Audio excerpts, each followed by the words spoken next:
fortunate to have Nancy Jernigan, who's no stranger to the community or our club, as the executive director of the United Way for nearly 20 years. Nancy has served our community well with distinction. You know, every year the United Way raises in excess of $1 million. Her budget is huge, and they do a tremendous amount of work in our community and our region. When you consider over her years of service, I don't know the exact number, but somewhere in the neighborhood of $15 to $16 million has been raised in that time. And her organization, under her stewardship, have been just great caretakers and ambassadors of that giving, and they've made a lot of difference. One of the key areas that they've worked hard on is literacy through the Read to Succeed program. You've heard a lot from me about that. We want to continue to make a big push at this club level to participate in that. And so Nancy's going to share some thoughts and the impact that Read to Succeed has in the community. So please help me welcome Nancy Jernigan. First, I have to say thank you to this club for what you have done in supporting Read to Succeed and so many other things in the community in the past. I was really excited to get a call from Derek and hear that the bees weren't flying, and I'm sorry to those of you that were looking forward to that. That is a very interesting topic. My daughter dates a beekeeper, and he has like 1,000 hives throughout southeast Missouri and other places, and he and grandmother know each other, and it fascinates me. It's fascinating. So I hope he can come back. So these are very cool. So anyway, Read to Succeed. I want you to know that this program has been highly successful. There's not been a problem with it. It's a win-win-win-win all the way around. We started it thanks in great part to two people. One is Becky Cook, obviously, who just got on fire with it and called everyone she knows to recruit them to be one of the first volunteers. And the other is Marcia Sander, who is a teacher in the Jackson Public School, who brought this program to the community. So I can never talk about Read to Succeed without talking about those two ladies, because without them it wouldn't be here. So 4 years ago, Barb Hofeld allowed us to pilot the program at Blanchard Elementary. And she'll tell you herself, we've had her speak for Read to Succeed, and she said, you know, sure, you can do it. And then she thought to herself, they're crazy. They're never going to get 80 volunteers coming into school every week, you know, for weeks on end to help our kids. Well, you know, Becky Cook, she made sure it happened. So she did recruit 80 volunteers that first year. And I'm sure many of them are still with us. And then we were able to expand to Alma Schroeder the second year because Ruth Ann Orr was very interested in the program. And then we received a grant from AmeriCorps that allowed us to expand to all 5 schools. So all 5 elementary schools in Cape. So for the past 2 years, all 5 elementary schools have benefited from Read to Succeed. We let the principals decide if they wanted to expose their kindergartners or first graders to it. So 3 schools picked kindergarten and 2 picked first grade. Well, after evaluating this coming fall, all 5 schools are going to be exposing it to just the kindergartners. So because they can't think of any reason why not to get it to them as early as possible. So if you don't know, and I want someone, I know Derek is Darren is the Read to Succeed one of them. And who else in here has? And yes, wonderful. Don't you love it? Isn't it great fun? Don't you have stories and stories to tell? I also have to mention Adelaide, Bob's significant other there, for writing that AmeriCorps grant that allowed us to expand. Have to get Adelaide with this.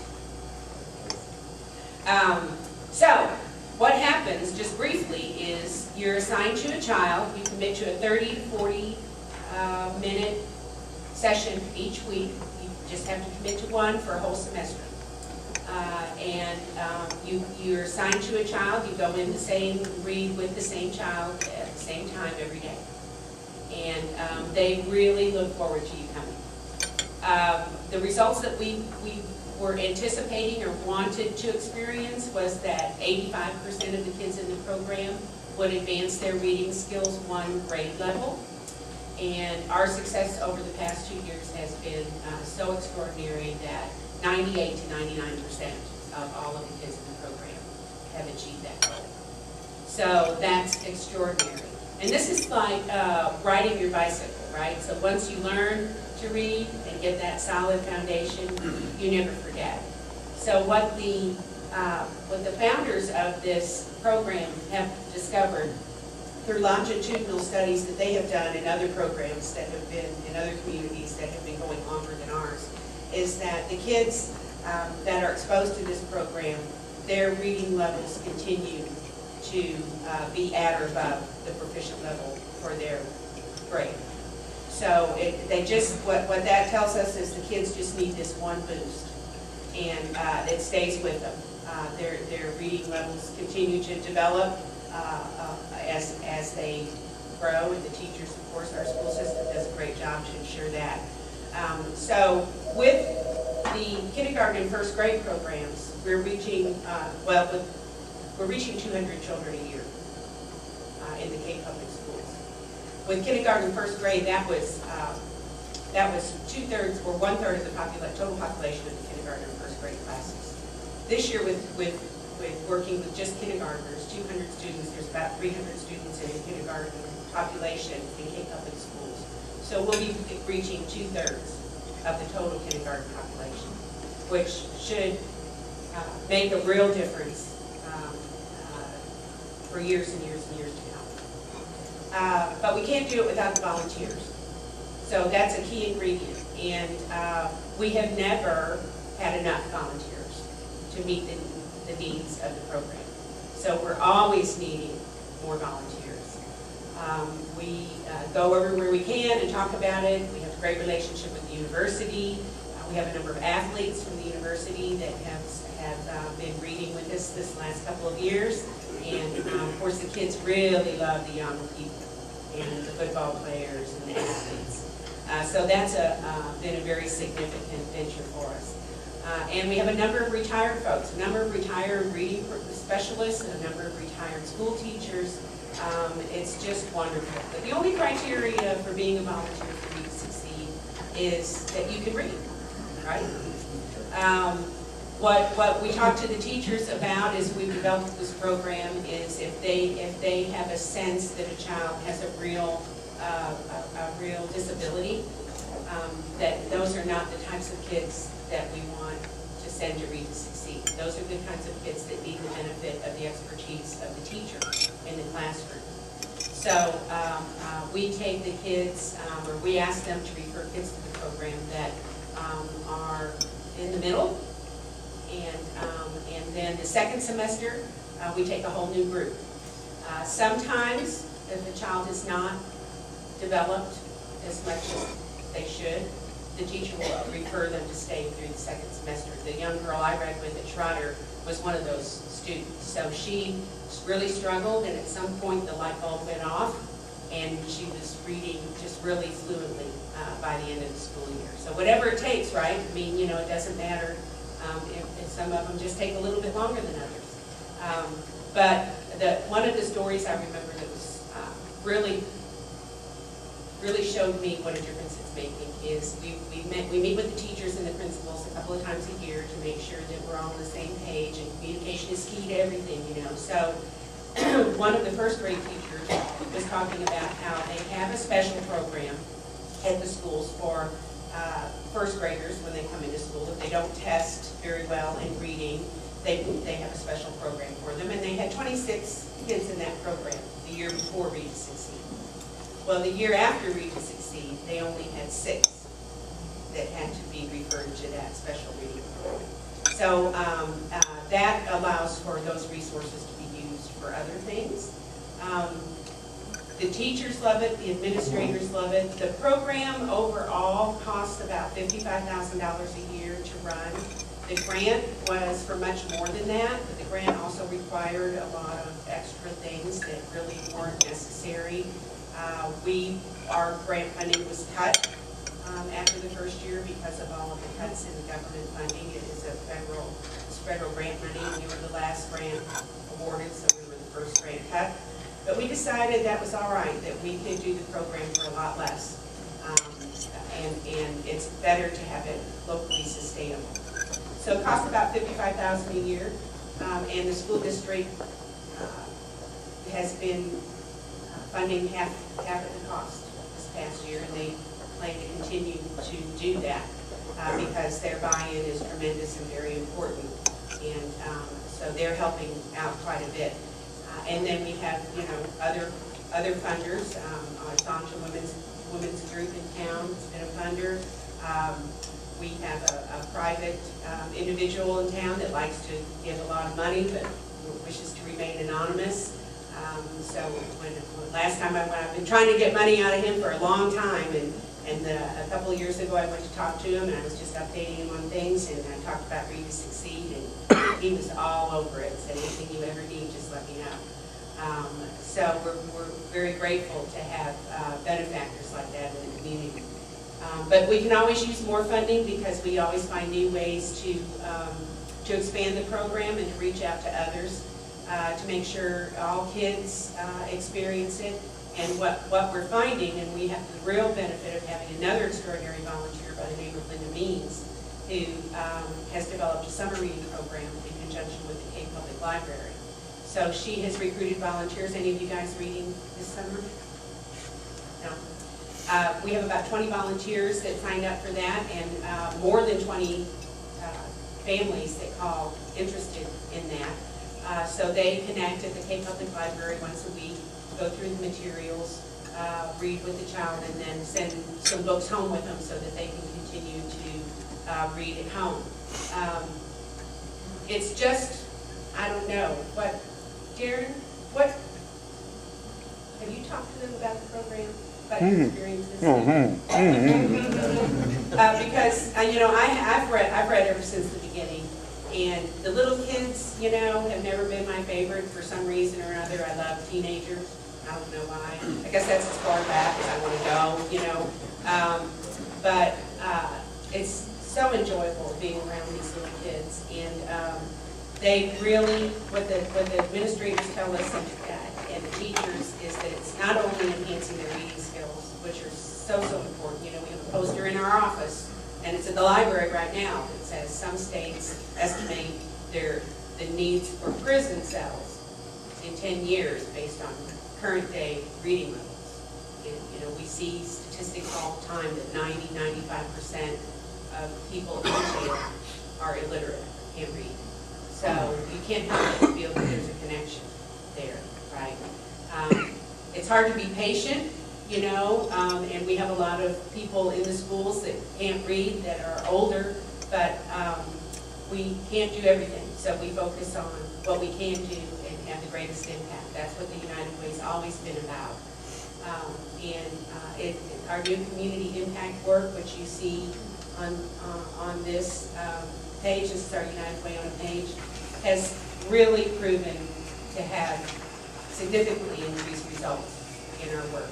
We've always had great results from the agencies that we fund because we can always track those results. So we know that the agencies that we fund are doing great work. But when we developed a focus and started looking at community data, we realized that a lot of people in the community that were in need of services were not accessing the services that were there. For example, we have a number of kids at risk because of their socioeconomical situation and other factors in their life, and they can't access the programs, some of the programs, because they require high parent engagement, sometimes money that is required.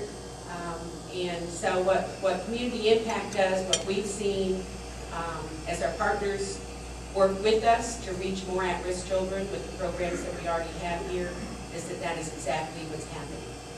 We know that with United Way funding in our education work has touched over 1,500 lives of young people this past year. And that is nearly double of what it was a couple of years ago. So, we're all getting smarter. The schools are getting smarter and trying new things that are working. We're doing what we can to support the schools because we know as far as education and the success of a child in that, it really takes parent involvement, parent engagement to do that. So that is also on our plate. How can we get these parents more engaged in the lives of their children? It's a must. If parents are engaged, it really doesn't matter what school they go to. We have a lot to offer in our community for our children, but we need to engage more people in the work. We need more mentors. Big brothers, big sisters needs more mentors. All of our funded programs need more volunteers so that they can serve more people. One thing that we've discovered is, and why Read to Succeed is such a perfect program for us, is that when we get people engaged with us in the work, they want to do anything they can. So if they see it firsthand, if they feel it, if they can touch it, that's a much better experience for them than just writing the check. So I really do applaud Cape West Rotary for taking that step and looking for a more meaningful, hands-on project to adopt and partner with. Our kids in this area, there's so many at risk. You know, we have 5 elementary schools. One of them is at 90, 95% free and reduced lunch population. We have 2 others that are between 80 and 90. And then the other 2 are significant 50 plus. So we have some really changing demographics in our community that I think people aren't aware of. We developed this fact sheet for you to take home so that you can at least be aware of what's going on in the community. It's the need in our community, as I talk about a lot, is very invisible. You don't see a lot of homeless people walking the streets. You can't detect, you know, what's going on in a family by someone just that you see at Schnucks. But we can tell you because we're really digging into it. And we know that in Cape County, our poverty rates are in line with the state and federal levels, which we can assume, well, you know, those people are always going to be with us. At least it's not worse. But when we drill down, we find that the city of Cape has a poverty population of about 25%. So 1 in 4 people in a family of 4, let's say, are making at or less than $21,000 a year. And as you know, that doesn't work out very well. So there are a lot of people in need in our community. Something I'll share with you real quickly that we're really excited about, that we're working on next, is something called a one-stop shop. One thing we have realized in working with families that are trying to be self-sufficient and are really struggling to make those connections is that they need a mentor too. A lot of our families at risk don't have the networks that we have, don't have the support systems that we have when we face trials and challenges, and the community really needs to be there for them. And so we are trying to understand that population better. We started a group called Authentic Voices, and we're meeting with this group about once a month or so. These are folks, so far, we've captured a group of folks that live in South Cape that can really tell us, you know, what their experiences are and what their needs are. So as we develop programs, as we develop ways to help them access the programs that already exist, that we can be authentic about it. Because we've heard from the people in need exactly what it is that they need and what might work and what might not work. That's a very important piece of our work, and it's been a difficult piece to get started because it's just hard to reach that population, but we finally succeeded in it, and we're excited to learn what we can from that.